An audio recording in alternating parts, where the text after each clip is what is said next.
Bom dia. É com muita alegria que a gente começa a programação de debates da Flip, com essa mesa que tem um lugar especial na programação, que é a mesa Zé Kleber. Ela é destinada a discutir as questões de Paraty, né? E as questões de Paraty são, muitas vezes, muito particulares, mas também são muito semelhantes às das outras cidades brasileiras, de todos os portes. E um desses problemas é a violência urbana, a segurança pública, o uso da cidade como acesso à cidadania. Então, esse é o tema da nossa mesa, que tem o apoio da Cooperação Alemã para o Desenvolvimento Sustentável, GIS, e apresenta aqui o Guilherme Wisnik como mediador. Ele vai fazer a apresentação dos nossos autores convidados. Muito obrigado. Boa discussão. Obrigado, Paulo. Para me certificar, esse microfone eu não preciso desse, né? Tá bom. Então, não, você pode ir direto. Bom dia a todos. Nós temos a felicidade de estar nessa mesa que abre o primeiro dia, depois da abertura de ontem, né? O primeiro dia de eventos da Flip, com essa mesa que é já tradicional aqui na Flip, uma mesa muito importante, sempre dedicada às discussões do território urbano, da questão da democracia na cidade, segregação, e que, portanto, temos esse ano, esse título da cidade, a cidadania, uma mesa que foca a relação entre violência e segurança, justamente como vocês verão, procurando deslocar o sentido de segurança do lugar mais tradicional, como se pensa, segurança como proteção, e sim segurança como exercício dos direitos, né? Então, para isso, nós temos aqui a Paula Miralha, antropóloga formada na Universidade de São Paulo, antropóloga com um trabalho reconhecido na área de estudos da segurança e da prevenção à violência e ao crime, diretora de um instituto, de um centro voltado a essas questões em Montreal, ela foi, durante um tempo, também como consultora da ONU, trabalhando nessa área. O Jailson de Souza Silva é um dos criadores do Observatório de Favelas no Rio de Janeiro, nascido em Brás de Pina, morador da Favela da Maré e outros lugares da Baixada Fluminense, professor na Universidade Federal Fluminense e um ativista dessa questão dos direitos da periferia. E a Renée Uren, nossa convidada da África do Sul, que aqui está, ela é conselheira da Cooperação Alemã para o Desenvolvimento Sustentável na área de prevenção do crime e da violência na África do Sul. Ela atua, sobretudo, na cidade, na municipalidade de Nelson Mandela Bay, e vai trazer para nós a experiência do trabalho que eles fazem nas favelas de lá. A nossa dinâmica será, cada convidado tem 5 minutos para fazer a apresentação do seu ponto de vista em relação à questão, como introdução, e depois nós passamos à conversa. Então, tem a palavra primeiro a Paula Miralha. Obrigada, Miri. Bom dia, é um prazer estar de volta à mesa Zé Kleber. E, de fato, acho que é sensacional que a Flip organize e promova essa mesa. Acho que é extremamente importante que, num festival como a Flip, exista a oportunidade de se discutir temas relevantes para as cidades em geral, mas temas que são relevantes para Paraty também. Eu queria começar, a gente vai falar sobre violência, segurança e a cidade, eu queria começar contextualizando um pouco o tema da violência e a importância desse tema para o Brasil. Todos os anos, 50 mil pessoas morrem assassinadas no Brasil. E isso não é uma coisa que um ano, excepcionalmente, 50 mil pessoas morreram assassinadas. Todos os anos. Tem essa fala para expressar a gravidade dessa situação, é como a cada semana 2 aviões caíssem toda semana ao longo de um ano inteiro. E, no entanto, o país parece relativamente anestesiado frente a esses números, né? A gente vê muito pouca comoção, muito pouca reação a essa situação que é uma tragédia nacional. Eu acredito que a violência é hoje para o Brasil o que a fome e a miséria já foram para o nosso país. A violência é um elemento definidor das desigualdades, é um elemento reprodutor das desigualdades no país. E por que eu digo isso? Porque as principais vítimas da violência hoje são os jovens, né, homens, negros, moradores das periferias das cidades. E eu falo isso não para simplesmente estigmatizar ainda mais essa população, para mostrar de quais vítimas a gente está falando e fazer essa conexão. Então, por que uma violência desse tamanho, né, com essa expressão, é tão pouco comentada no nosso país? É claro que isso está vinculado a quem são as vítimas primordiais dessa violência. Então, eu queria começar por essa contextualização.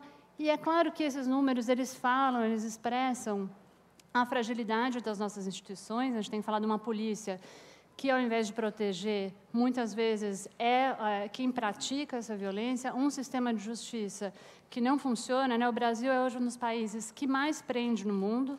A gente tem uma das maiores populações carcerárias do mundo e, no entanto, a gente tem índices de violência que não param de aumentar, mostrando que o tratamento que é dado para a violência hoje, quer dizer, o encarceramento, ele não vem sendo eficaz. Mas, mais do que isso, mais da metade da população prisional hoje do Brasil aguarda julgamento. Então, o sistema de justiça tampouco funciona. Mas ela fala também de desigualdades históricas do país, né? Quando eu falo para vocês que são jovens negros as principais vítimas, a gente está falando também de desigualdades estruturais do Brasil, que ainda não foram superadas. Mas esses números de violência, eles falam também do modelo de desenvolvimento atual do país e como ele traduz como as nossas cidades vêm sendo construídas, né? Os grandes centros urbanos brasileiros hoje são cidades extremamente desiguais, são cidades apartadas, são cidades que, frente à insegurança, vêm apostando no modelo de exclusão e reprodução dessa exclusão. O Brasil, não por acaso, é um dos países que mais investe em segurança privada, em segurança particular, sendo que a segurança é um problema público. Mas as estratégias no Brasil têm sido muito pautadas pelo interesse privado. Então, a garantia da cidadania, a segurança concebida como um direito de interação com a sua comunidade, com seus pares, como um direito de ir e vir e, sobretudo, como um direito à cidade, ela não é concebida como um bem público. Ela é almejada como algo que eu possa simplesmente desejar na esfera privada. E, para isso, eu uso os recursos que eu tenho. E, nesse sentido, a gente pode pensar a segurança vista como outros direitos no Brasil que são também tratados como privilégios, né? Então, a segurança passa a ser um privilégio, ou passa a ser desejada como um privilégio que não é acessível, não está garantido a todos. Eu acho que o que nos interessa aqui, eu acho que essa mesa tem um aspecto muito interessante, que é pensar como a configuração das cidades brasileiras hoje vem contribuindo para a reprodução dessa desigualdade. E eu acho que a gente tem, quer dizer, os processos de urbanização no mundo hoje estão muito concentrados nos países da América Latina e nos países africanos e na Ásia. Então, essa é uma conversa que a gente tem que fazer. Se a gente está pensando num modelo alternativo de urbanização que promova cidades mais harmoniosas, mais igualitárias, que garantam esse direito de ir a vir, que sejam cidades que consigam garantir essa cidadania plena, essa é uma conversa que a gente tem que fazer onde esses processos estão acontecendo. E o Brasil é um desses lugares. A gente tem cidades, um crescimento das nossas cidades que é impressionante. A gente tem novas cidades brasileiras sendo construídas absolutamente do nada. E a gente precisa se perguntar que cidades são essas e quais são os modelos que estão sendo pensados para essa construção de cidade. A gente tem uma divisão clássica das cidades brasileiras, né, entre centro e periferia, como é o caso, por exemplo, de São Paulo, onde a periferia, o que acontece na periferia parece ser absolutamente irrelevante para quem vive no centro, e o que acontece no centro parece ser absolutamente inalcançável para quem mora na periferia. Então, acho que uma das perguntas que a gente pode se colocar aqui é como a gente promove essa conexão. Quer dizer, como que alguém que vive na periferia usufruir do centro da cidade, ter acesso ao centro da cidade, deixa de ser algo tão excepcional, e como o que acontece na periferia passa a ser relevante para quem vive no centro da cidade. Na verdade, o que eu estou falando aqui é um pouco de superar esse apartamento entre esses espaços, né, essa separação, essa divisão entre esses espaços em cidades como São Paulo. Para além disso, eu acho que a gente tem outras questões, quer dizer, e aí pensando um pouco no caso de Paraty também, como as cidades brasileiras, algumas vêm crescendo muito, e a gente precisa, é necessária uma reflexão qual é esse modelo de crescimento. Se esse é um modelo de crescimento que consegue beneficiar a cidade como um todo, ou se ele é um modelo de crescimento que está aí para reproduzir determinadas desigualdades. A gente vê não só o caso, né, de Paraty, a gente tem empreendimentos hoje no Brasil, como o caso do pré-sal, que vão transformar várias das cidades. Algumas cidades, por exemplo, no litoral norte de São Paulo, vão passar por uma explosão de crescimento. Em que medida esse crescimento vai agregar, ou a gente está falando de um desenvolvimento que vai beneficiar o conjunto daquela cidade, ou em que medida esse desenvolvimento vai reforçar as desigualdades que já estavam colocadas aqui?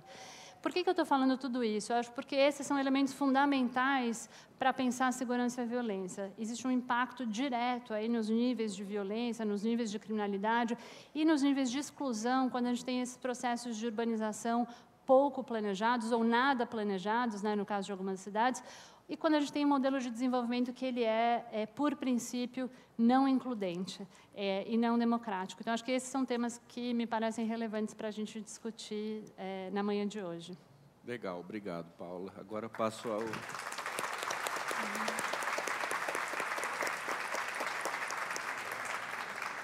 ao Jailson. Bom dia a todos e a todas, né? Nesses 5 minutos, eu queria situar algumas coisas só para ajudar vocês a pensar o sentido de estarem aqui agora, nesse momento, né? Tradicionalmente, o maior problema que a gente tem em relação à violência e segurança é o fato de a gente sempre achar que isso é um problema do outro ou que nos atinge na condição de vítimas. Nós nos sentimos pouco responsáveis como promotores da violência, né? Um país que tem 56 mil pessoas assassinadas, efetivamente, isso não acontece por acaso. Isso acontece a partir de um grau de naturalização das relações estabelecidas na sociedade que permite esse tipo de prática. Certamente aqui, a imensa maioria ficou, como eu também fiquei, muito comovida com a morte da Tintim, a empresária dona do Guimas, na Gávea. E isso nos atinge de uma forma específica, muito forte, profunda. O Globo apontou muitos blogs, colunas, reportagens e mostrava a humanidade da Tintim. Só que são 4.400 pessoas mortas no Rio de Janeiro, que são absolutamente ignoradas e naturalizadas nesse processo. Eu defino violência como tudo aquilo que agride a dignidade do ser humano. E, efetivamente, então, o nosso desafio fundamental é pensar como eu, na minha vivência na cidade, e eu adoro viver na cidade.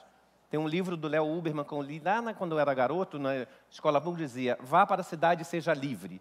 A cidade é, antes de tudo, o espaço de encontro das diferenças, das possibilidades da gente construir novas formas de experimentar o tempo e espaço, de viver outras experiências existenciais, de encontrar interações com pessoas distintas. Mas a gente afirma o tempo inteiro um processo, muitas vezes, de particularização da existência. A gente só sabe se relacionar com o mesmo. E a gente circula na cidade sem mobilidade, circula de um lugar particular para outro lugar particular. E não nos sentimos responsáveis pelas formas diversas de violência que tem nos territórios e sobre as práticas de sujeitos. Um candidato a presidente acabou de propor a antecipação da idade penal, por exemplo, para 16 anos.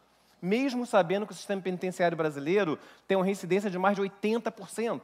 Efetivamente, muitos daqui certamente concordam com a criminalização das drogas. Muitos daqui concordam com a criminalização do aborto.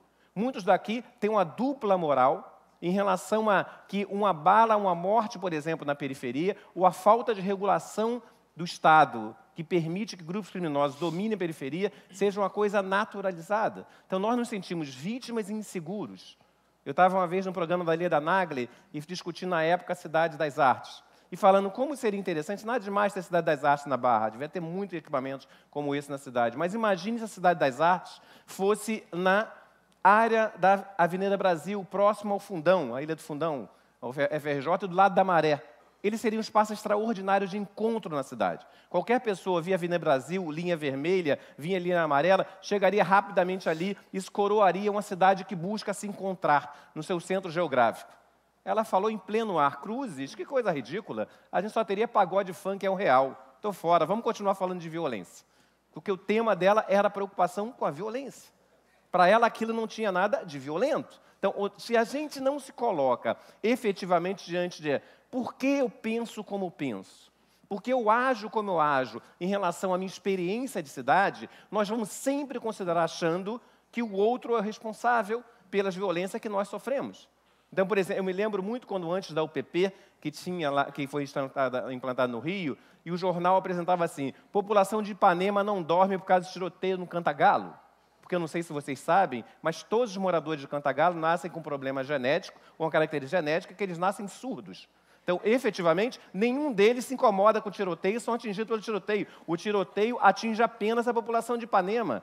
Essa naturalização que a mídia faz, de que os favelados são absolutamente coniventes ou complacentes ou cúmplices da situação de violência da quais são as principais vítimas, caracteriza muitas vezes a política da UPP. Qual é o problema fundamental da UPP? Eu defendo penhoradamente a UPP. Eu acho que é um avanço em relação à ruptura de uma lógica bélica de enfrentamento. Mas muitos defendem o UPP como uma forma de controle do território e não para garantir efetivamente segurança pública dos moradores das favelas. Então, aí você pensa o UPP como uma ação militar, onde o novo chefe da favela se torna o chefe da polícia. E nós temos um Estado policial efetivo, e não um Estado republicano. Nosso desafio fundamental é reconhecer segurança pública é importante demais para ficar na mão do Estado apenas, e principalmente na mão da polícia apenas. Enquanto a sociedade não reconhecer que a segurança pública é responsabilidade de todos nós, tanto do poder público como a prefeitura, e a gente discute muito com a prefeitura, como das organizações sociais, então nós precisamos do que nós estamos propondo lá na Maré, que é a minha área de origem, onde eu moro há 25 anos, vivo há 25 anos, saí de lá como morador, mas o Observatório de Favelas é lá, e a gente tem muito trabalho lá. Aqui não vai ser o PP que tem em outros cantos, porque nós queremos unidade de política pública e não unidade policial pacificadora, porque a favela não precisa ser pacificada, a favela não está em guerra. É o Estado quem promove, muitas vezes, a guerra e transforma a favela em arena de guerra. O que a favela quer é segurança pública, como deveria ter em outros cantos da cidade. Então, você criar unidades policiais pacificadoras numa lógica de que o Estado vem, intervém e ocupa, você trabalha com a lógica de guerra num território imenso da cidade. Então, o primeiro desafio é, como é que você pensa uma política integrada de desenvolvimento que envolva também a questão da segurança pública, a questão da educação, a questão da cultura, a questão de reconhecimento do território inventivo que a favela é. A favela é, antes de tudo, um território de criação, de inventividade, de novas formas de sociabilidade. Tem muitas demandas na favela. Mas o que a favela tem a ensinar ao conjunto da cidade é extraordinário. Para isso, nós temos que superar a ideia da favela a partir do paradigma da carência, da precariedade e do caos. Tem uma dimensão de ordem, e é muito curioso que o Bettely, que era o grande xerife da ordem no Rio, esteja envolvido agora com um monte de falcatruas, porque é essa noção de ordem que rompe com a ideia possível de convivência deshierarquizada, caracteriza a lógica do Estado na favela. Então, romper com essa lógica da favela como espaço de precariedade, da carência, e reconhecê-la como espaço de potência, de vida, de criação, de invenção, é fundamental para criar um novo estilo, nova prática de segurança pública. E aí a gente pode romper com essa violência absolutamente sustentada na dupla moral, que é possível pensar a ação na periferia e no centro de forma diferenciada, e construir uma cidade uniplural. Isso tem sentido, isso é possível, tem um monte de gente trabalhando nessa direção, e agora todos nós nos colocarmos diante das formas como nós contribuímos para reproduzir a situação de violência é fundamental. Então, como é que a gente reforça isso? E como nós podemos começar a quebrar isso? Quando a gente fizer isso, não vai aparecer tão facilmente discursos fáceis, principalmente punitivos, criminalizantes, em relação aos problemas fundamentais que a gente tem na sociedade e principalmente no campo da segurança pública. Obrigado. Obrigado.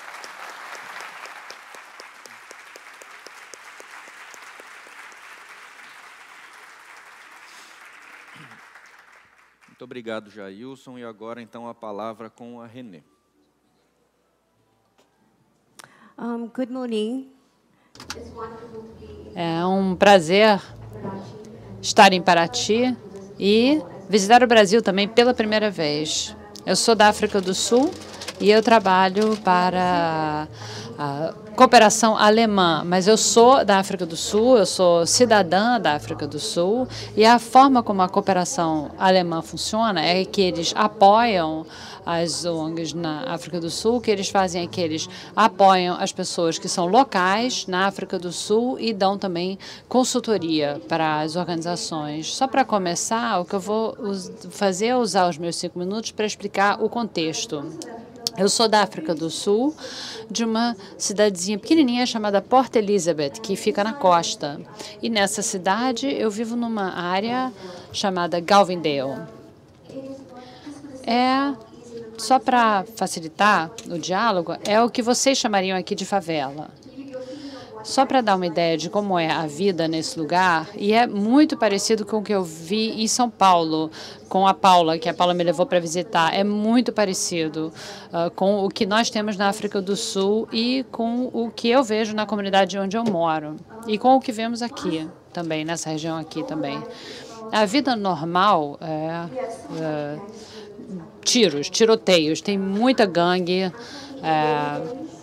Em 11 dias, por exemplo, houve 10 assassinatos. Nos últimos 2 meses, na minha comunidade, teve um menino de 4 anos, o outro de 8 anos e um de 16 anos que morreram de tiros. Eles estavam sendo usados como escudos humanos, porque estava tendo uma briga de gangues dentro da comunidade e essas pessoas eram vítimas inocentes. Gente que estava passando e que foi usado como escudo humano.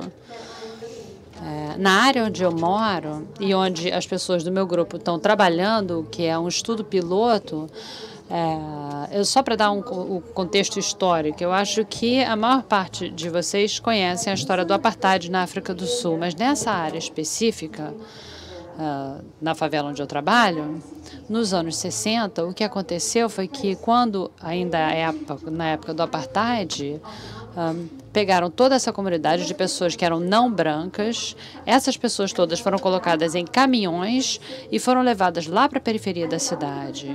O governo, na época, dava até casas para essas pessoas, mas você era tirado da sua casa, pegava com as malas e as famílias eram levadas e diziam, está aqui sua casa e é aqui que você vai morar. Mas essas casas, e eu estou compartilhando isso porque no futuro, ou daqui a pouco, se houver perguntas, eu preciso que vocês entendam o contexto da violência no meu bairro.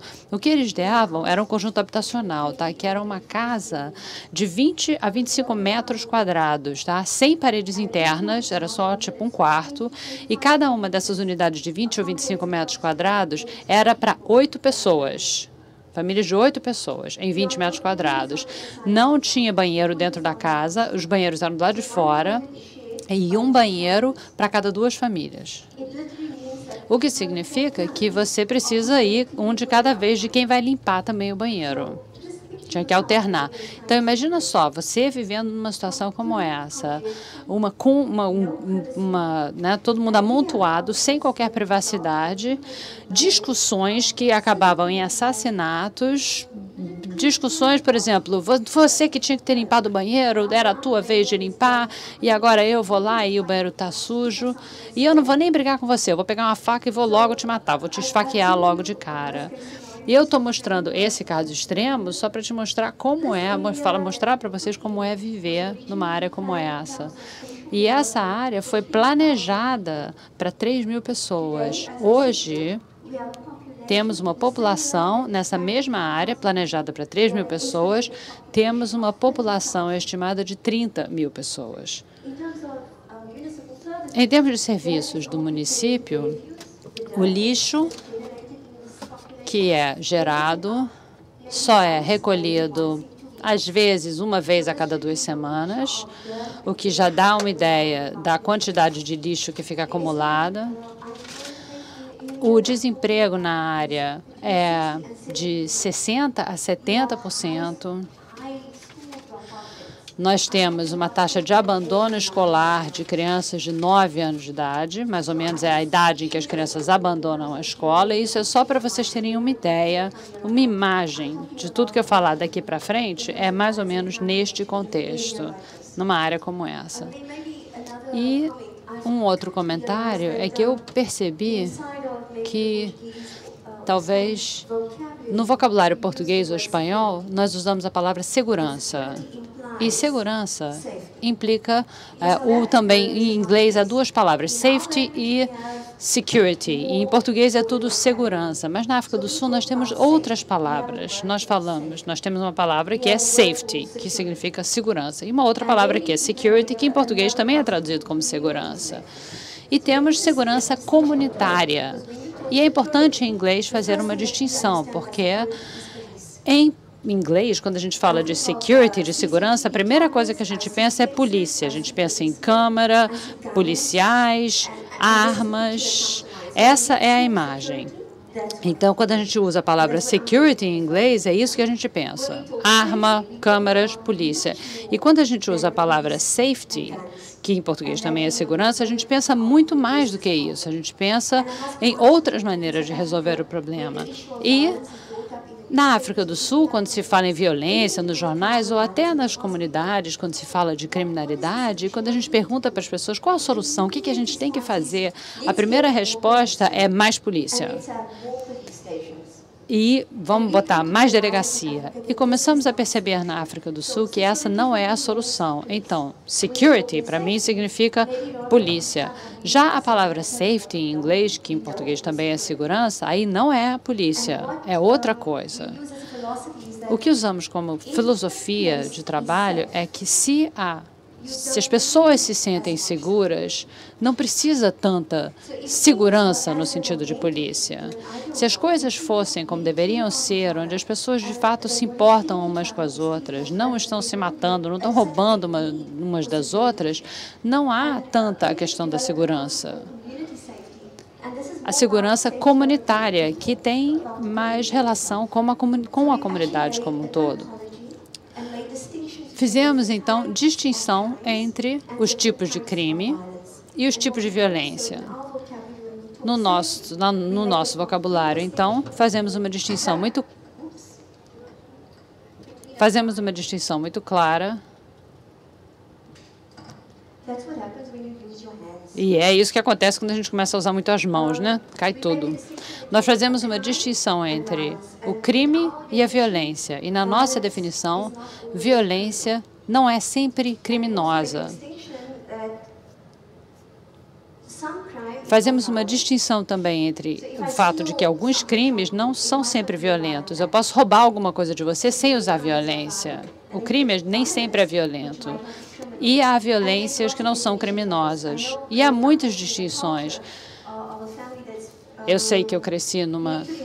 É preciso lembrar sempre, né, que a sociedade sul-africana é considerada uma das mais violentas do mundo, e isso é por causa do apartheid. Quando a gente cresce sabendo que a polícia existe para impedir você de fazer certas coisas, impedir você de andar em certas partes, que você é proibido de ir a certos lugares, isso é naturalizado dentro de você. Quando você cresce assim, você acha que isso é normal. Se você vê um estrangeiro, principalmente jornalistas, por exemplo, e eles veem tudo isso, eles acham estranho. Perguntam, o que há com vocês? Vocês não acham isso esquisito? Isso só demonstra que a maneira como você cresce faz com que você passe a achar que o que é totalmente anormal, para você é normal. Então, isso é só para começar a discussão, para mostrar que tem uma diferença entre os tipos de segurança, os tipos de crime, os tipos de violência, e aí a gente pode começar o debate.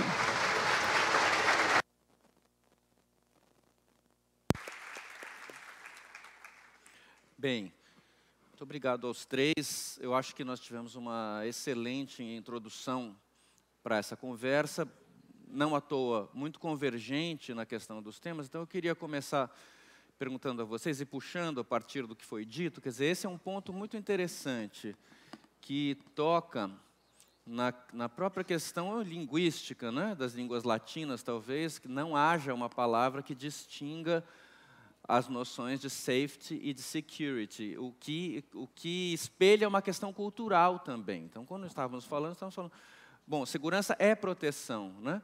Isso acho que aparece na fala da Paula e do Jailson, justamente porque, diante de uma situação urbana e social que ela em si é violenta, nossas cidades são segregadas, quer dizer, essa operação de violência endêmica, ela gera respostas violentas, né? Uma sociedade violenta que volta em relação a isso. E a resposta, a terceira resposta a isso são, por um lado, a elite que responde com a segurança privada e foge, digamos, de uma situação urbana, de uma cidade como lugar do encontro, e a outra resposta é a do Estado policial, que então ocupa a favela através da polícia. Então eu perguntaria, né, digamos, diante dessas reações, vocês, cada um na sua área de atuação, como é que enxerga hoje respostas possíveis que não sejam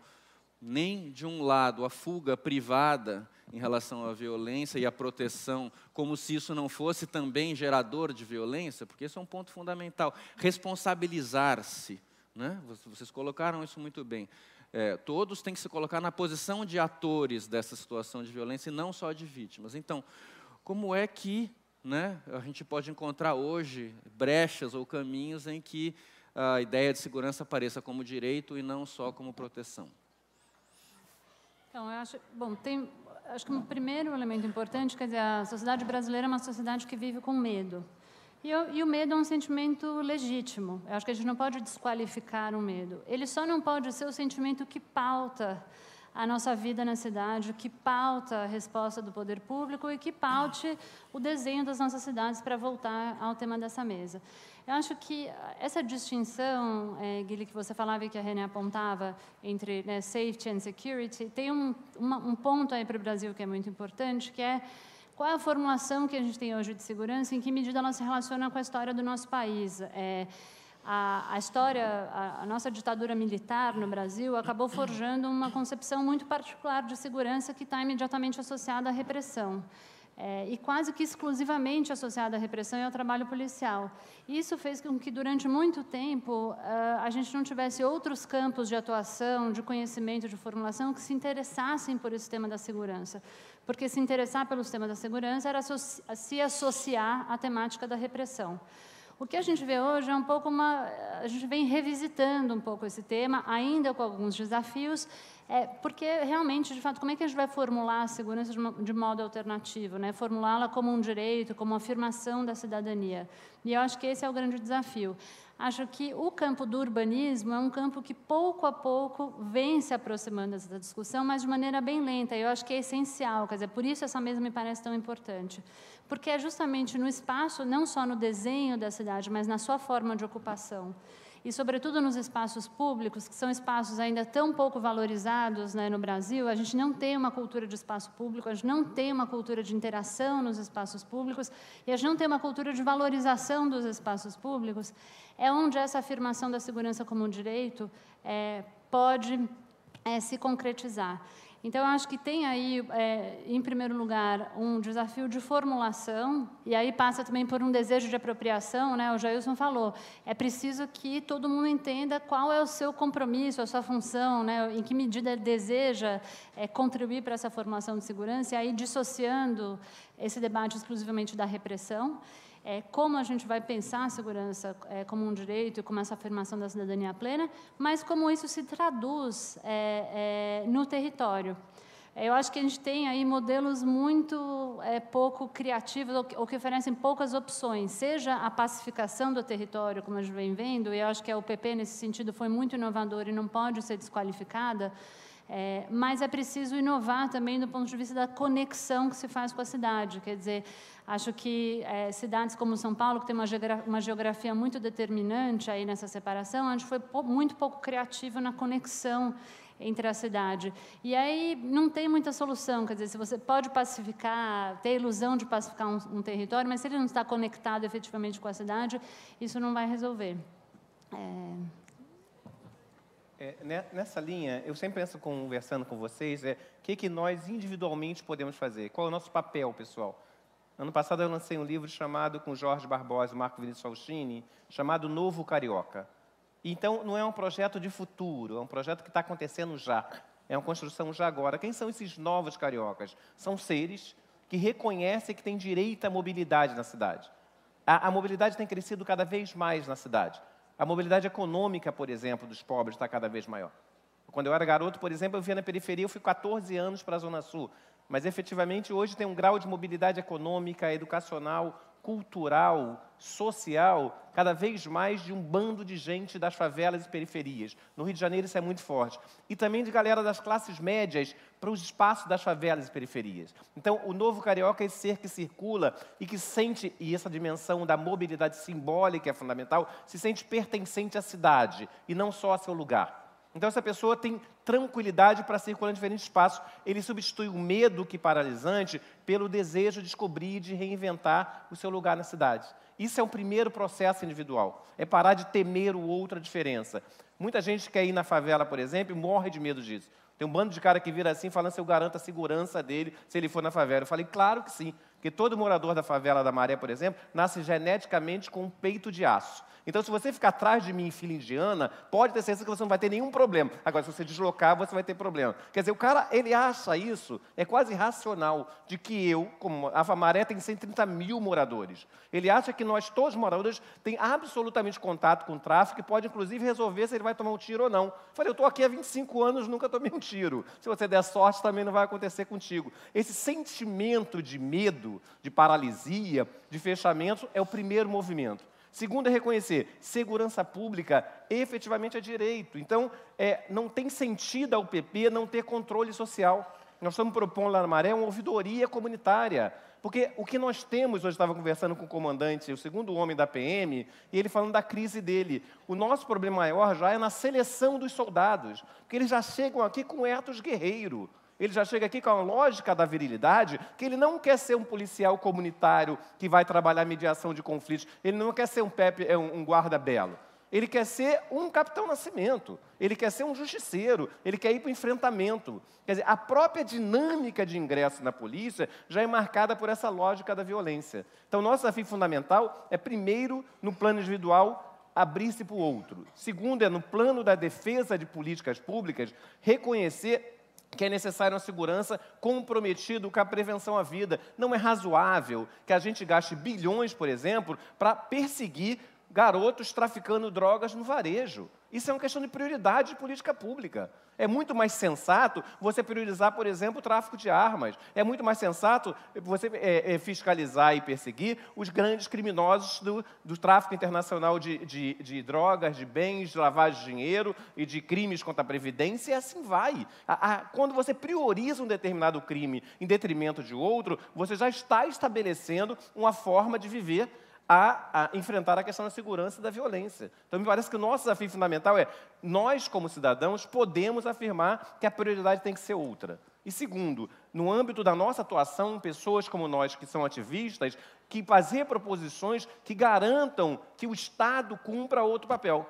Exigir do Estado que ele assuma de outra forma a sua intervenção. E que aí a gente possa ter uma cidade em outros tempos. Quer dizer, me parece que são dois movimentos. Um movimento individual, de eu viver a cidade de outra forma, de trabalhar meu imaginário, minhas representações de crime, de violência, de segurança, numa perspectiva democrática, e, ao mesmo tempo, construir políticas que permitam, efetivamente, controle sobre a ação do Estado, principalmente nos espaços periféricos. São ações que se encontram para garantir esse direito à cidade, né?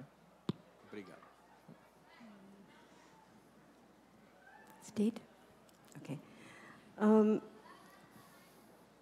What could be a response? I share with you what...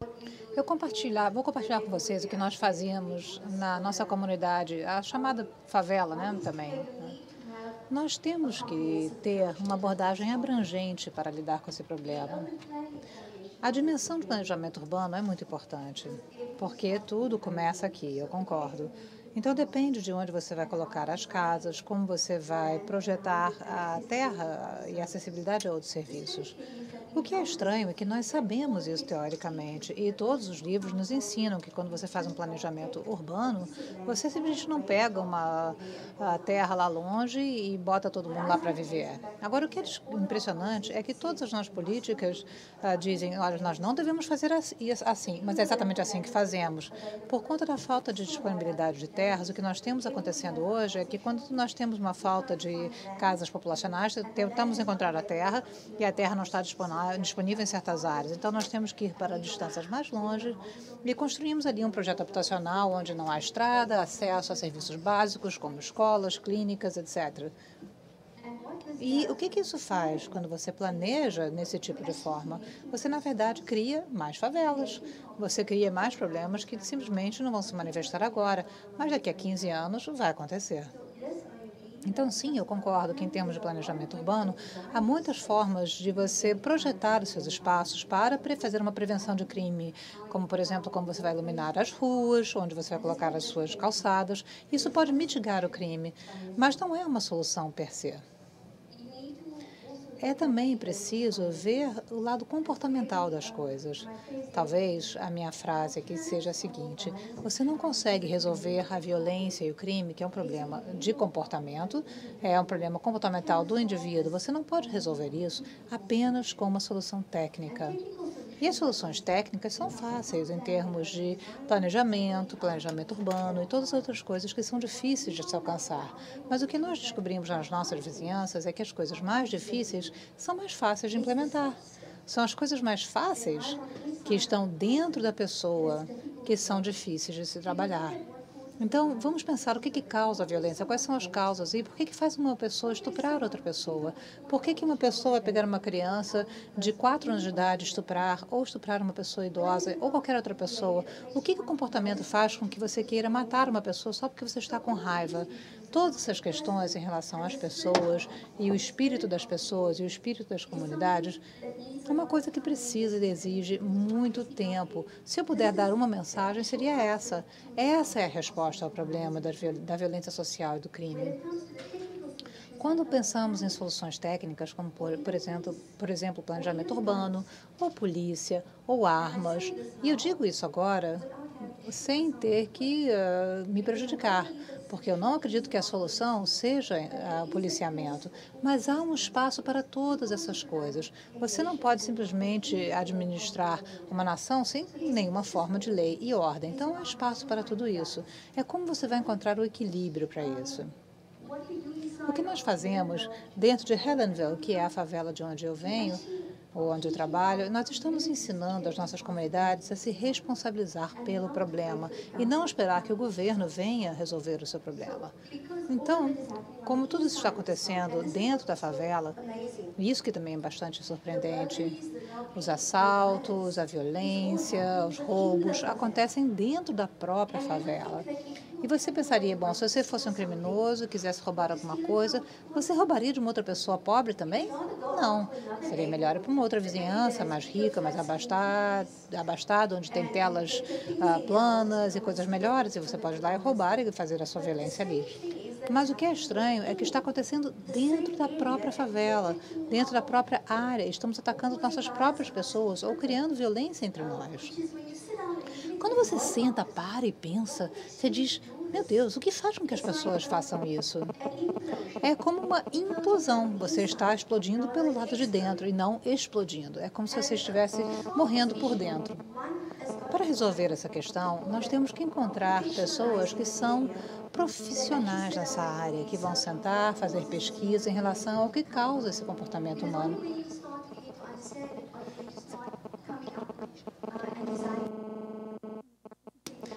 Nós temos que pensar em intervenções que vão poder mudar o que nós fazemos do ponto de vista comportamental.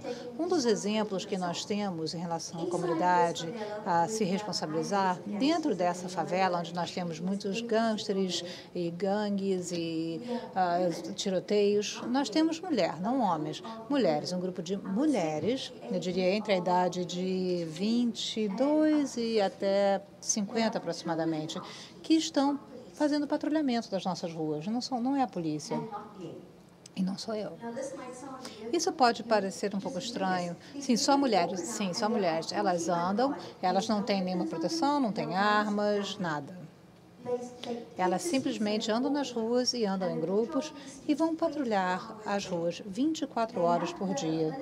Elas têm a capacidade de fazer isso porque boa parte delas são desempregadas, mas decidiram tomar as ruas de volta, trazendo paz e ordem de volta para as cidades. Esse talvez seja uma forma de trabalhar que funciona.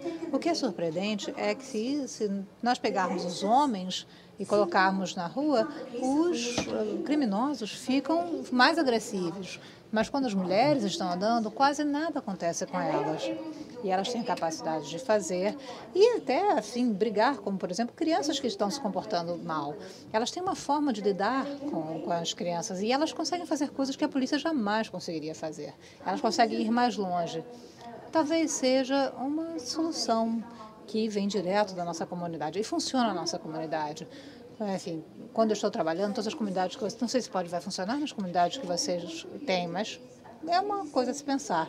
E também um fórum de segurança comunitário, feito com membros da comunidade que têm algum interesse nessa questão e que querem se responsabilizar. E esse fórum é feito de membros da comunidade, pessoas do setor privado, pessoas de diferentes departamentos governamentais e regularmente, mensalmente, digamos, eles se juntam para discutir o que vamos fazer em termos de violência e prevenção de crimes naquela área. Nós até temos agora legislação na África do Sul que foi aprovada, onde a segurança vai ser institucionalizada dentro de todos os nossos projetos de planejamento.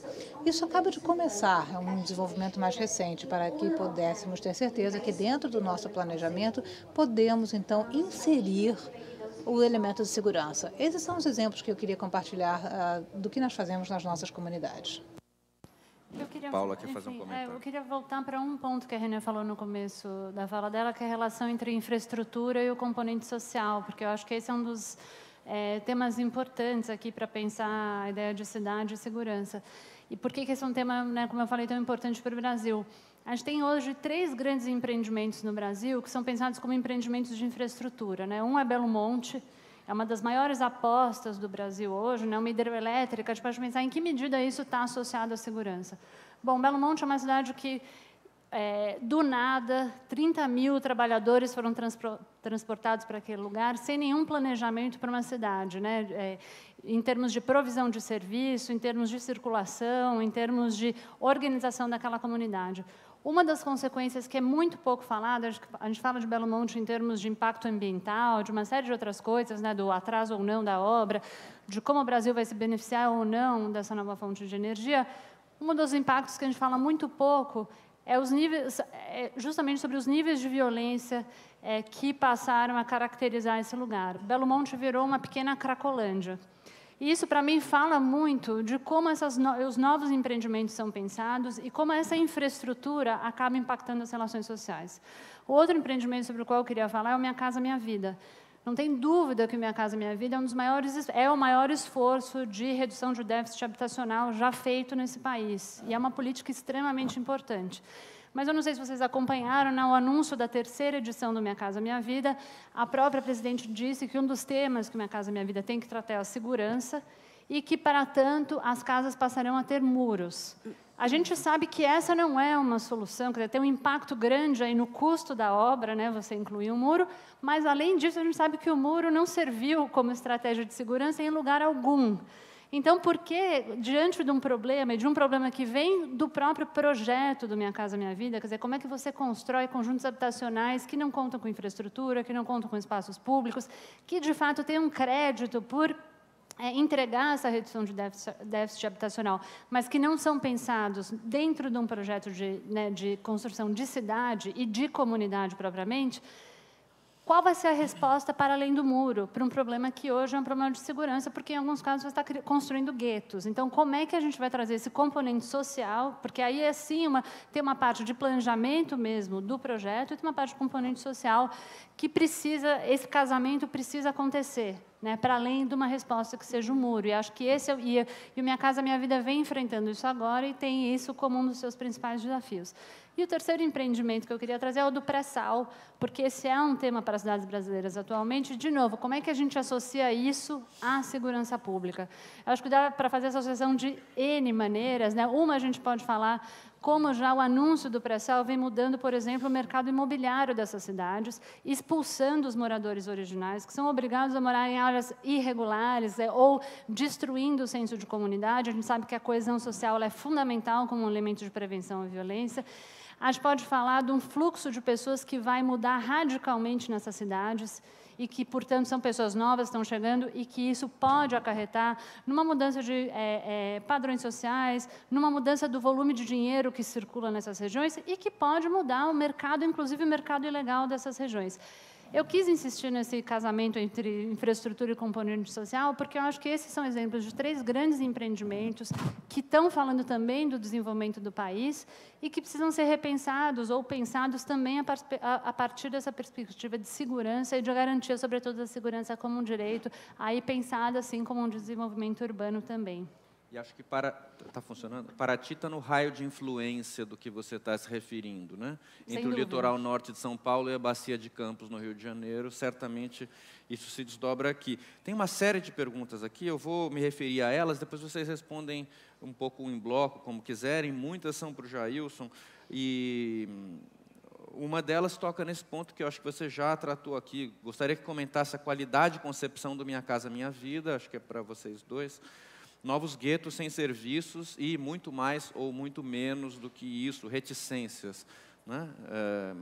E a outra pergunta ligada, você levantou 2 pontos aqui que tocam, então eu estou elegendo elas primeiro. Há um dado momento histórico, em um dado momento histórico, segurança era ter um muro alto na frente da casa. Hoje isso tem mudado. O que podemos fazer para implementar esse novo formato? Então, essas são 2 perguntas que tocam nesses pontos que você levantou. Tem uma outra aqui para o Jailson, que diz o seguinte: como os gestores podem encarar o desafio de pensar em executar projetos sociais não para, mas com as comunidades em suas diversidades? Eu acho que essa é uma pergunta que também a Renê pode responder, tem tudo a ver com o trabalho dela. Uma outra questão que diz o seguinte: gostaria de chamar a atenção para um enfrentamento altamente violento que ocorre hoje em Duque de Caxias, na Baixada Fluminense, Rio de Janeiro, como um dos efeitos colaterais da política da UPP. O que a mesa teria para comentar sobre essas dinâmicas da política de segurança? E, por fim, 2. Uma diz o seguinte: o tráfico está totalmente ligado à violência urbana, o tráfico de drogas, evidentemente, como causa-efeito. Se a descriminalização das drogas for um caminho, como ela poderá acontecer? E aqui eu acho que não é uma pergunta, é mais um comentário que diz: Paraty sente demais a ausência de poderes públicos, como apropriação não pode tolerar esta abundância e apagão moral. Como a população, desculpa. A população não pode tolerar essa abundância e apagão moral. Então, eu coloco, né, em conjunto para que vocês comentem essas colocações. Tá, eu acho que a questão, por exemplo, tem alguns paradigmas que a gente tem que reconstruir. Eu tenho horror a uma perspectiva teleológica que sustentou a ação, principalmente da esquerda, durante longo tempo, e também do pensamento positivista. A ideia de que há um futuro harmônico nos esperando e que, nessa perspectiva, nós temos que construir uma série de ações para lá, sempre se remetendo ao futuro. O futuro tem suas próprias questões. Eu prefiro trabalhar com a ideia sempre de um presente estendido. Nós temos desafios agora, disputas que estão colocadas e que a gente tem que enfrentá-las agora. Nós temos que ter um novo paradigma em relação à segurança. Segurança não pode ter como eixo o combate simplesmente ao crime. Tem que ter como eixo a proteção à vida, proteção ao patrimônio, garantia do direito de ir e vir. Então, esse princípio significa reestruturar todo o paradigma que sustenta a ação das nossas forças de segurança. Eu passei agora em Petrópolis ontem e teve um puta engarrafamento lá em Petrópolis à noite. Quando a gente passa assim, tem um carro metralhado e um carro do COI do lado. Efetivamente, se vários de nós estivermos passando por uma situação de sequestro, por exemplo, num carro, a primeira preocupação da polícia vai ser deter o criminoso mandando bala em todo mundo, inclusive na gente que está no carro.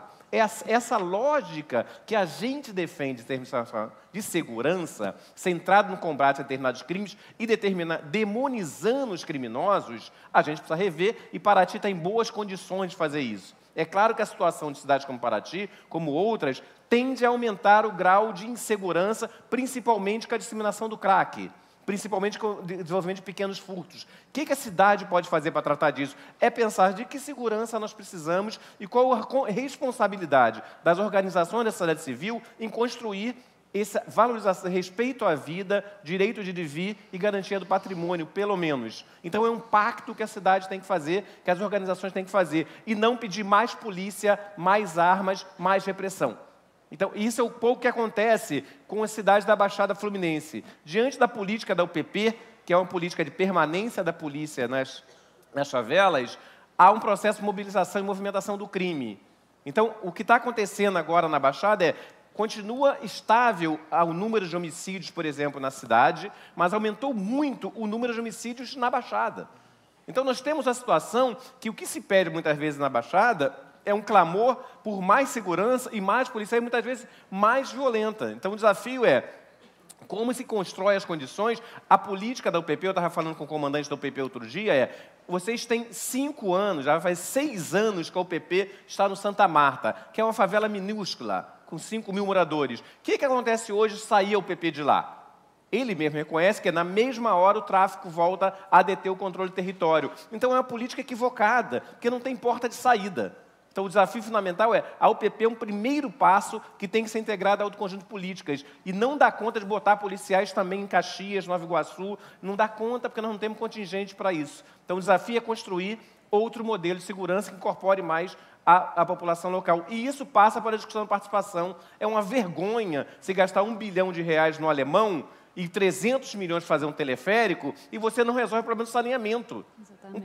Isso envolve o governo federal, estadual e municipal. A população da Rocinha se rebelou contra isso, foi às ruas contra o teleférico. Na Providência se gastou 120 milhões para fazer um teleférico e não se fez as obras urbanas fundamentais. Então, esse envolvimento da população nas definições é central. E isso tem que continuar sendo cobrado. Isso tem que continuar sendo exigido. Qualquer intervenção em território específico tem que ter, efetivamente, a discussão com a população local. Isso é básico, isso é antigo e continua no campo da disputa. A mesma coisa em um projeto como Minha Casa Minha Vida, que é um projeto de moradia, não é um projeto habitacional. Então, é um projeto que trabalha na lógica do mercado. Aí você entrega aos empresários o poder definir onde vai ser a construção. O empresário vai trabalhar, como é esperado, na lógica do lucro. Aí você transfere cada vez mais a um processo de alargamento da cidade.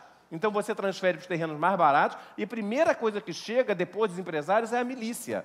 A milícia é mais perigosa no Rio de Janeiro do que o tráfico de drogas. A milícia está com um controle extraordinário, e eles têm um controle não só do território no ponto de vista econômico, mas também do ponto de vista ideológico. Se lá na Maré a milícia chegar, e tem milícia na Maré, são 16 comunidades na Maré, se chegar em Nova Holanda, onde nós estamos, a primeira coisa que eles fazem é expulsar o Observatório de Favelas e outras organizações. Jailson, desculpa, explica o que é a milícia, porque talvez a Renê não saiba. A milícia são forças controladas por a banda podre da polícia, quer dizer, por agentes corruptos da polícia, do corpo de bombeiros, agentes penitenciários, que controlam os territórios a fim de terem vantagens econômicas. Hoje elas dominam territórios imensos da cidade do Rio de Janeiro e de outras cidades do entorno. A milícia é muito perigosa e a população continua achando que é o mal menor. Isso setores médios, setores políticos também.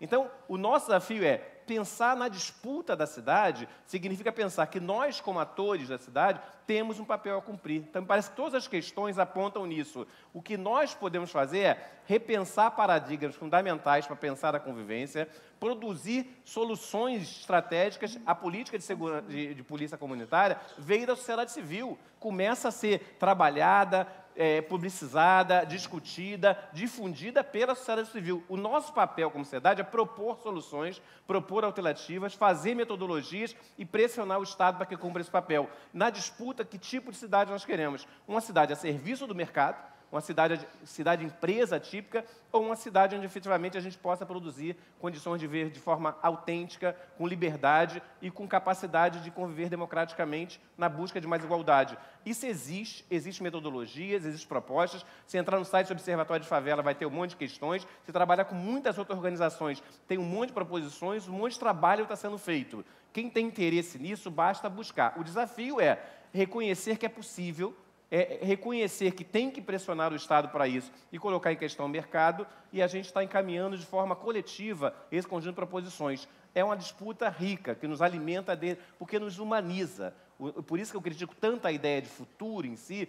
Eu quero viver a minha vida com significado agora. Eu quero viver a minha dignidade, a minha humanidade agora. Quando eu me sinto partícipe de um projeto comum de humanidade, isso me torna um ser e um cidadão melhor. E isso nos alimenta e nos impulsiona para frente. Esse é o desafio fundamental de cada um de nós, e das forças coletivas que a gente vai construindo, né? Obrigado.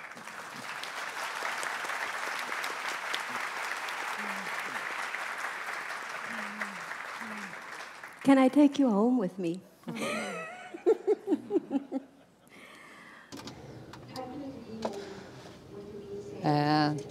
Eu concordo inteiramente com o que você está dizendo. Só gostaria de enfatizar 2 pontos aqui. Um é que precisamos de mudanças de orçamento. Quando a gente vê muito de alocação, muita coisa é infraestrutura, né? Cimento, tijolo.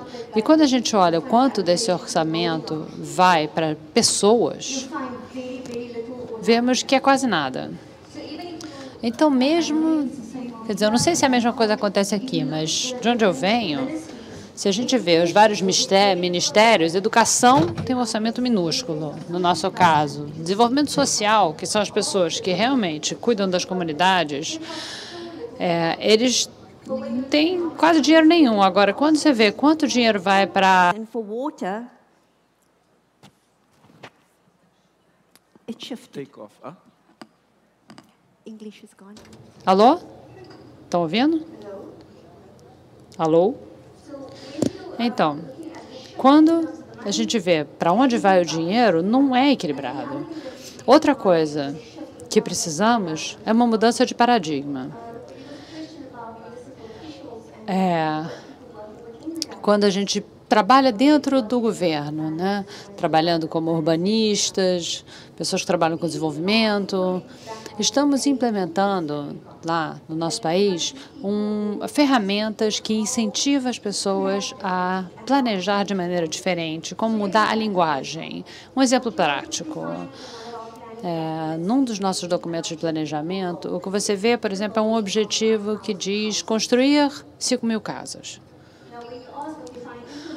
Agora, como implementar esse projeto? Construir casa não parece uma coisa difícil, né?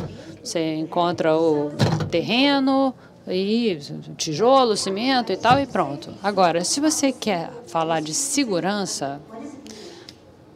Agora, o que isso quer dizer, pensar em segurança? Em vez de só ter o objetivo, construir 5.000 casas, se eu mudar isso e dizer, não, vamos construir 5.000 lares, significa uma coisa completamente diferente, a conotação é diferente. E aí exige, para implementar o projeto, mesmo se você é um funcionário público, você é obrigado a pensar além da infraestrutura física.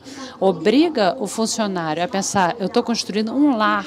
Um lar é muito mais do que uma casa, significa pais, filhos, tudo que acontece dentro e fora da casa. E aí, o orçamento para construir 5.000 lares, em vez de 5.000 casas, é um orçamento diferente, o contexto é diferente. E é assim que a gente começa a fazer a mudança de paradigma. Na África do Sul, a gente tinha um monte de palavras maravilhosas sobre como colocar a segurança no centro, como garantir que temos o elemento humano e uma legislação maravilhosa. Aliás, a legislação na África do Sul é avançadíssima. As políticas na África do Sul são fantásticas no papel. O importante é como é que você pega do papel e implementa. E como você traduz essas palavras maravilhosas todas na prática, para que elas tenham um impacto realmente na vida das pessoas. E isso tudo começa com as pessoas que são as responsáveis, são os funcionários públicos trabalhando com aquilo, que são os que têm que colocar isso em prática. Eu acho que isso exige uma mudança de paradigma até dentro dos municípios, dentro dos governos locais.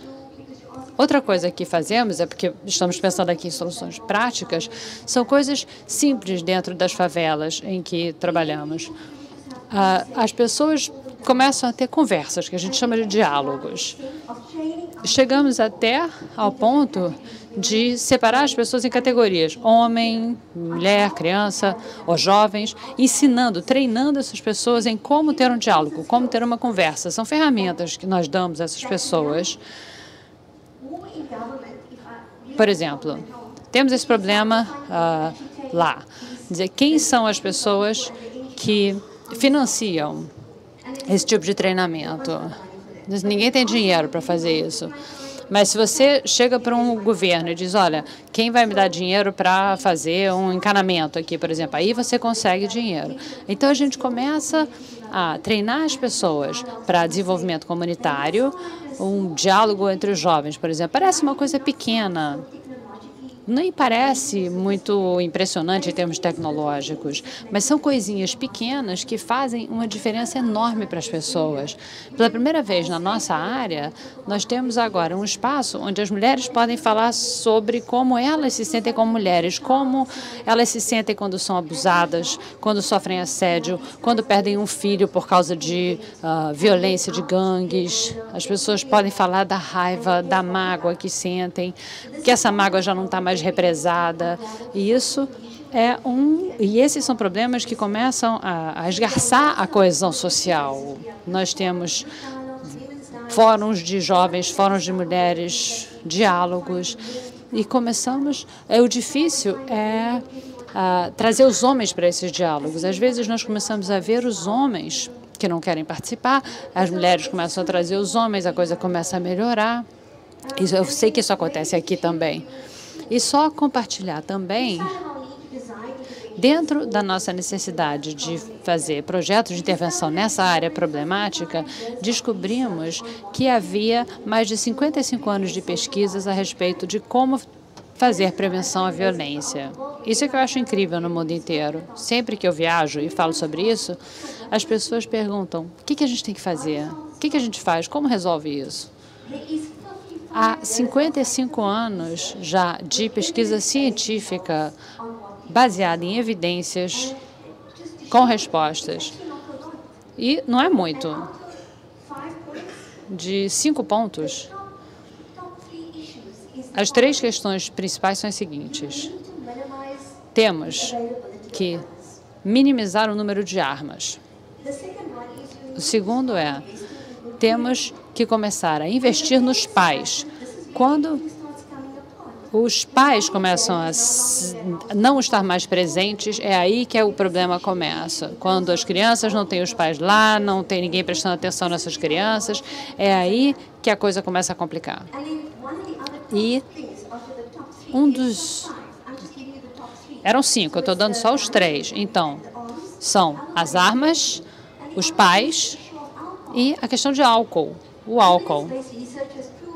A pesquisa, baseada em evidências, demonstra que sempre que tem muito álcool dentro de uma comunidade, abuso de álcool, praticamente todo o crime violento está ligado a alguém que está bêbado. Então, quando perguntamos o que temos que fazer e o que isso significa para o município e para o governo, é só pegar essa pesquisa que já está lá e não simplesmente fingir que não tem nada lá, que ninguém sabe a resposta. A gente sabe a resposta está lá. Então, o que o município pode fazer em termos de álcool, por exemplo? Eu não sei como as coisas funcionam aqui, tá? Eu só estou falando do meu caso lá, em termos do poder que o governo tem, inclusive, de intervir nesse caso. Mas no meu caso, um dos municípios, no caso, tem o poder de regular o consumo de álcool. Então, se você quiser, por exemplo, ter a licença para vender o álcool, você tem que pedir essa licença ao município. E o município pode dar a licença para vender álcool ou não. Esse mesmo município que estava tentando lidar com a questão da violência na favela é o mesmo município que dá a licença para vender ou não álcool. E nessa área, eu posso dizer que o bar, que chama taberna, não sei bem se é uma taberna, é uma casinha. Não é exatamente um bar ou um clube, uma boate, não, é só uma casinha que vende cerveja, sabe, de um freezer. E você precisa de uma licença para fazer isso. E, às vezes, até as pessoas fazem sua própria cerveja usando abacaxi, fazendo cerveja de frutas, coisas assim. Isso com uma população de 70% desempregada, ninguém tem trabalho e todo mundo fica bebendo o dia inteiro. Não precisa pensar muito para imaginar que isso é um problema. Outro exemplo que a municipalidade fez, né, é que há regras nas áreas municipais que precisam ser implementadas, precisam ser cumpridas. Esses estatutos existem, mas eles não são cumpridos. Então, aqui pode parecer uma certa contradição, dizendo que eu não acredito em segurança, mas o que precisamos fazer é que, de fato, cumprir a lei é uma questão de disciplina, e disciplina não é a mesma coisa que violência, e não é a mesma coisa que punição. São coisas diferentes, mas precisamos ter o cumprimento da lei até certo ponto para regular a violência. Olha, a Paula ainda tem...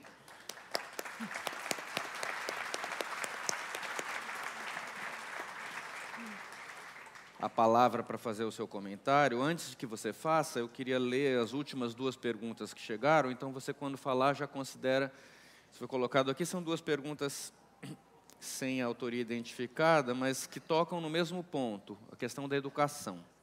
A primeira diz: qual deve ser o papel da escola para contribuir com a redução da violência?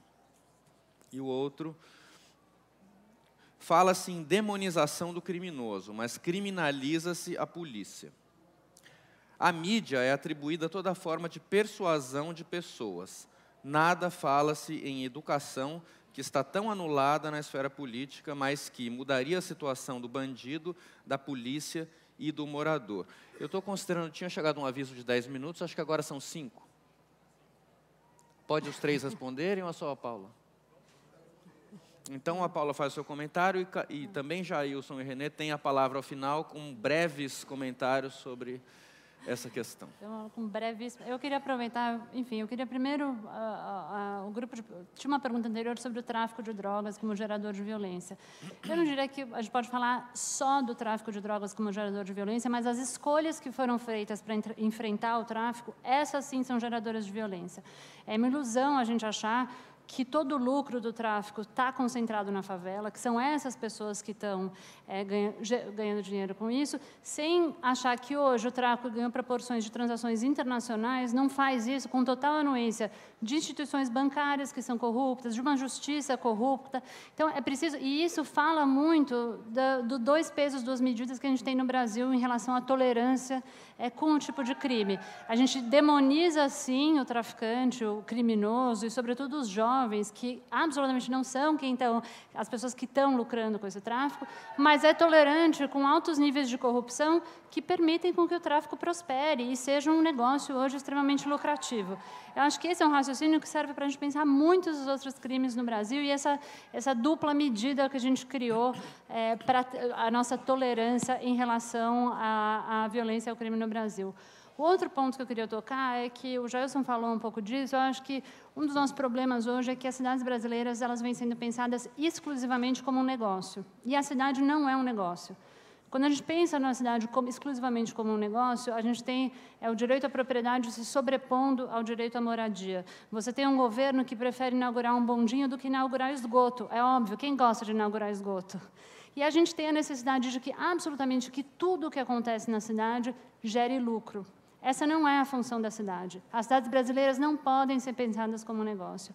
E acho que é inevitável, por mais que a mesa aqui tenha tratado, tenha sido pautada para pensar a segurança de forma alternativa e não exclusivamente do ponto de vista da polícia, a gente precisa, sim, falar da polícia, inclusive porque as manifestações que a gente tem hoje nas cidades brasileiras e que são, em larga medida, uma ocupação legítima do espaço público e se manifestar e protestar é um direito legítimo e que foi conquistado no Brasil a duras penas. A gente não pode abrir mão desse direito, a gente não pode se iludir que é tudo bem a gente não poder se manifestar. E a polícia vem, com a atuação que a polícia vem tendo atualmente, ela vem desqualificando o próprio trabalho da polícia. Uma democracia só vai funcionar com uma polícia que funcione. A gente não pode abrir mão da polícia, mas ela não pode desqualificar a instituição com o nível de violência, por meio do nível de violência com o qual ela vem reprimindo as manifestações. A gente está desqualificando a polícia e, portanto, desqualificando a nossa democracia.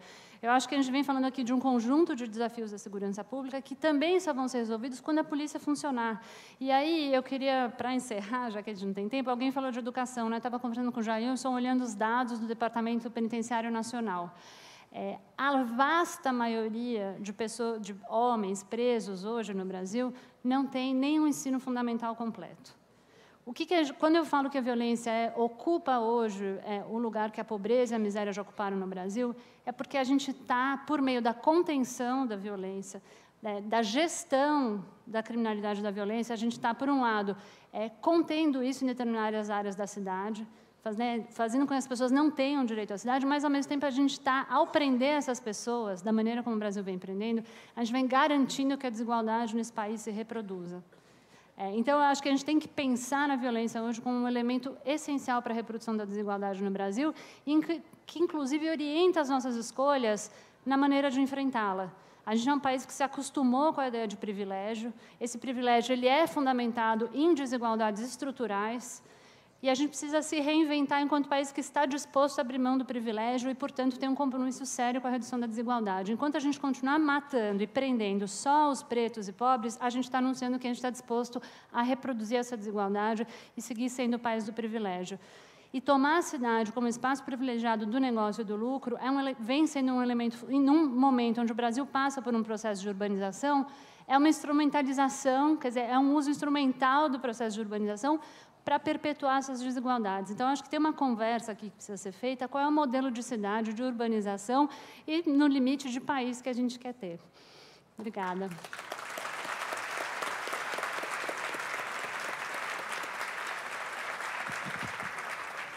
A nossa democracia é muito recente. Efetivamente, isso não é um truísmo. É fato que a gente tem muito a construir. E acho que a gente tem que ter o equilíbrio diante de dois discursos muito perigosos.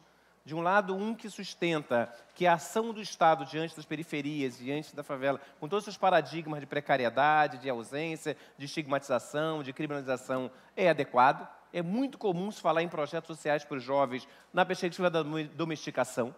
E isso é um equívoco fundamental. Tem um amigo meu que tem um trabalho fantástico dentro da favela de teatro, aí vivem perguntando a ele: Viríssimo, você já perdeu muitos seus jovens para o tráfico de drogas? Ele fala: nunca perdi nenhum para o tráfico de drogas, mas para o Bob's, McDonald's, Casa Bahia, eu perdi um monte. Então, efetivamente, essa percepção é fundamental. Entendeu? Nós temos um monte de caras com potencial fantástico, legais, inventivos e criativos, que estão se perdendo porque eles têm que ser transformados em seres produtivos na lógica de um mercado que não os reconhece na sua dimensão total, plural, plena. Nossos filhos têm direito a escolher, nossos filhos têm direito a buscar caminhos, nossos filhos estão tentando se inventar a partir de uma lógica que rompe com a ideia de estabilidade, de grana, de mercado. Vários filhos nossos estão fazendo isso. E, no entanto, a gente não reconhece isso no trabalhador da favela, no jovem da periferia. Então, o primeiro desafio é pensar a educação efetivamente integral. Eu sou educador há 32 anos. Eu fui secretário de Educação em Nova Iguaçu. Só tem 3 caminhos. A educação só precisa fazer 3 coisas, basicamente. Primeiro é trabalhar a dimensão da dimensão cognitiva, da dimensão do sujeito que aprende a pensar, que é preparado para pensar o contemporâneo. É romper com a lógica do conteúdo, simplesmente trabalhar principalmente a forma, criar mecanismos fundamentais para pensar o contemporâneo, aprender a pensar, ter habilidades cognitivas nesse campo, relacionar, comparar, articular, analisar, sintetizar. Segundo é a dimensão da pedagogia da convivência. A escola é muito violenta e ajuda a reproduzir a violência. Trabalhar o diálogo, trabalhar a deshierarquização, trabalhar o conviver com o diferente é fundamental. Muitos professores falam que a escola não tem que educar, a escola tem que simplesmente instruir, porque a educação se traz de casa. Não é verdade. De casa também se traz racismo, intolerância, homofobia, machismo. Então, a escola tem um papel fundamental de educar. É desafio, a questão ética é fundamental na escola. Por fim, é a dimensão estética que é fundamental. Eu sou muito crítico ao termo arte e educação, porque não existe educação sem a dimensão estética. A arte tem autonomia em relação à educação, mas a educação não tem autonomia em relação à arte. Então, trabalhar a dimensão estética, jogar muito peso nas formas plurais de trabalhar a dimensão do gratuito, da metáfora, da ampliação efetiva do tempo e espaço essenciais a partir das manifestações estéticas, é central na escola. Então, trabalhar o pensamento, trabalhar a racionalidade científica, trabalhar a convivência e a ética da convivência, trabalhar a estética, são os 3 fundamentos da educação integral. Isso implica investimento, isso implica grana, isso implica estrutura. Nós estamos tendo uma imensa oportunidade agora com os recursos que vão chegar do pré-sal. Então, tem condições de trabalhar isso. Agora, a sociedade tem que se convencer de que o investimento em educação e cultura é central, que não dá para gastar uma migalha com cultura. E é no encontro da educação e cultura que a gente pode fazer isso. Então, essa é a lógica que pode nortear. E, por fim, a humanidade do policial é fundamental. Não dá para perder. É triste quando aquele policial... Uma das coisas mais chocantes que eu ouvi agora, você deve ter acompanhado, 2 policiais negros que mataram um menino da Maré, inclusive, que eu conhecia, e feriu outro menino, e ele falando, a gente matou 2 essa semana. Se a gente fizer toda semana isso, a gente completa a nossa cota. Quer dizer, não é, uma coisa é reconhecer a humanidade desse policial, outra coisa é reconhecer que o Estado brasileiro foi construído reprimindo, como diz a Paula, a imensa maioria da população, principalmente os pobres. Ao mesmo tempo, a gente tem que criticar uma estratégia de um bando de garotos que usam a violência como instrumento fundamental de ação. Obviamente, todos nós temos que ter um compromisso radical com a crítica à violência, seja do Estado, seja de setores de sociedade civil. Quando a gente é conivente, quando a gente silencia diante da lógica de que só a violência é a linguagem adequada para as manifestações ou para o enfrentamento desse Estado, nós estamos embarcando na mesma lógica. Então, a gente cada vez mais trabalha uma pedagogia da convivência, da amorosidade, que é uma palavra que tem que entrar tanto na moda, da fraternidade e da justiça, são fundamentos para que a gente possa se tornar mais feliz e pleno, que é o que todos nós queremos e para todo mundo. E é assim que eu me despeço de vocês. Valeu.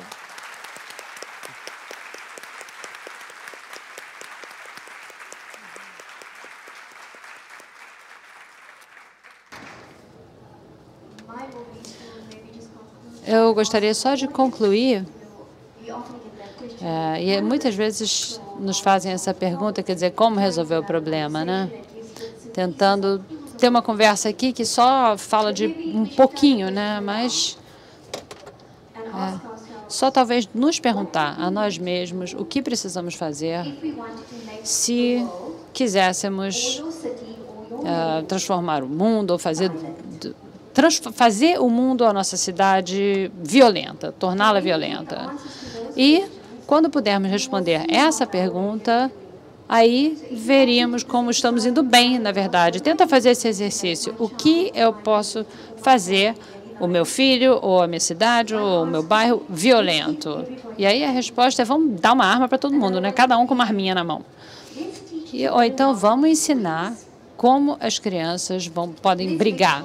Vamos fazer com que tudo fique muito difícil para as comunidades bem pobres, colocar essas comunidades onde elas não vão ter acesso a nada.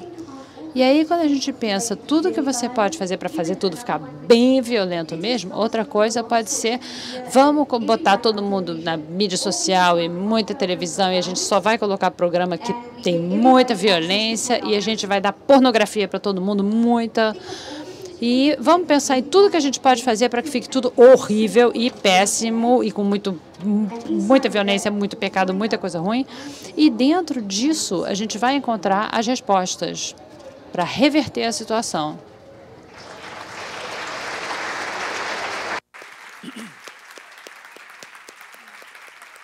Muito obrigado. Então, eu agradeço a participação do público, agradeço aos conferencistas e queria registrar o fato de que acho que fizemos uma bela contribuição a uma festa literária. Obrigado.